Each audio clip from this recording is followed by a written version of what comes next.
Trump ने कर दिया ऐलान, जलेगा पूरा ईरान। 20 जनवरी से शुरू होंगे एटमी धमाके। लेबनान से तेहरान तक बनेगी डेड बॉडी रूट। 100 बंधकों के बदले बर्बाद होंगे 100 देश। जैसे गाजा खंडहर बना, जैसे लेबनान बर्बाद हुआ, जैसे सीरिया बारूदी बियाबान बना, वैसा कुछ होगा। बम धमाके होते रहेंगे, मिसाइलें फटती रहेंगी, अंतहीन युद्ध जारी रहेगा। ये भ्रम टूटने वाला है। ईरान जिस प्रॉक्सी वॉर को जारी रखकर इजराइल और अमेरिका को परेशान रखना चाहता है, उसका द एंड कैसे होगा, ये डोनाल्ड ट्रंप ने बता दिया है। सुपर पावर ने एक झटके में खाड़ी के सभी फ्रंट पर दुश्मनों को राख में मिलाने की धमकी दे डाली, यानी रॉकेट की बौछार, टैंकों से गोलों की मार, ड्रोन और जंगी जेट की टक्कर बेमानी साबित होने जा रही है।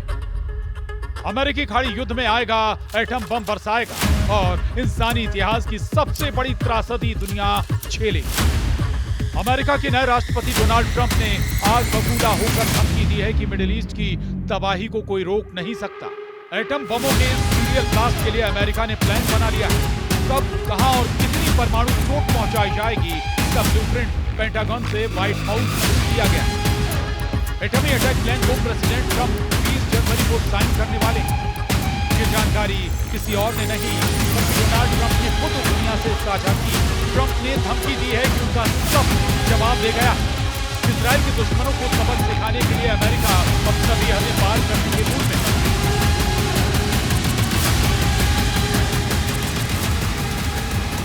ट्रंप ने अपने बयान में कहा है, अगर इजराइल के बंधकों को 20 जनवरी 2025 तक रिहा नहीं किया गया तो मध्य पूर्व में तबाही मच जाएगी। मैं उन लोगों पर सख्त एक्शन लूंगा जिन्होंने मानवता के खिलाफ यह अत्याचार किया है। जिन लोगों ने यह किया है उन्हें अमेरिका के इतिहास की सबसे बड़ी सजा दी। सही समय पर एक्शन नहीं लिया गया तो अमेरिका ऐसी सजा देगा जो आज तक किसी को नहीं मिली है। अमेरिका के सभी टारगेट सेट हैं। इजरायली नागरिकों को बंधक बनाने वाला हमास फर्स्ट टारगेट।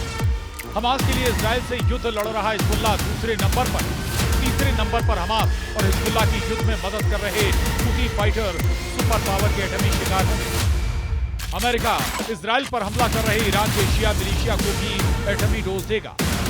अमेरिका का 5वां और फाइनल प्रहार इन सभी फाइटर ग्रुप के सरगना ईरान पर होगा, जो कि ईरान है।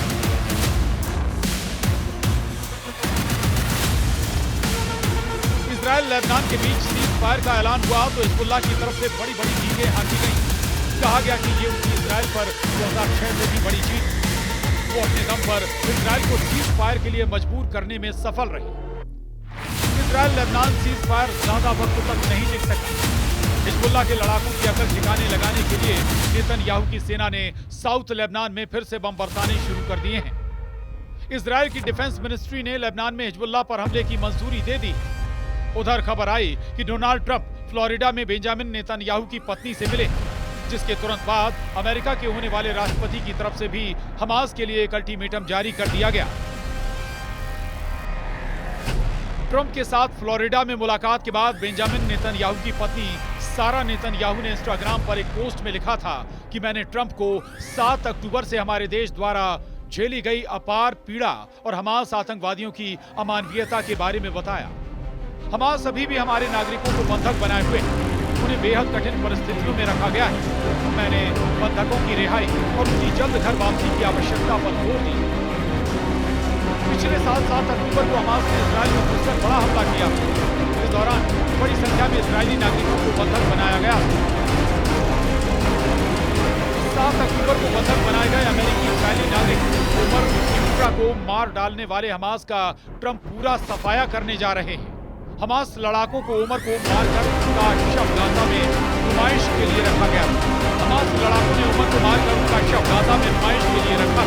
अपने नागरिकों के साथ हो रहे इस सलूट ने अमेरिका को बेकाबू कर दिया। ट्रंप ने अपने चुनावी प्रचार के दौरान इन बंधकों की रिहाई की धमकी दी, जबकि हमास ईरान के दबाव में रिहाई की शर्त को नजरअंदाज करता रहा।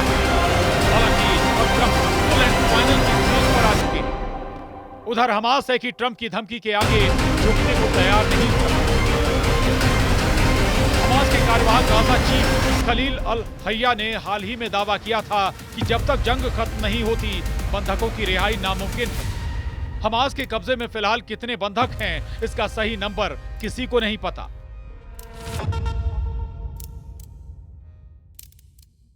अल जजीरा की रिपोर्ट के अनुसार सीज फायर तोड़ने के बाद इजरायल ने लेबनान में अलग अलग हमलों में 11 लोगों को मौत के घाट उतार दिया है।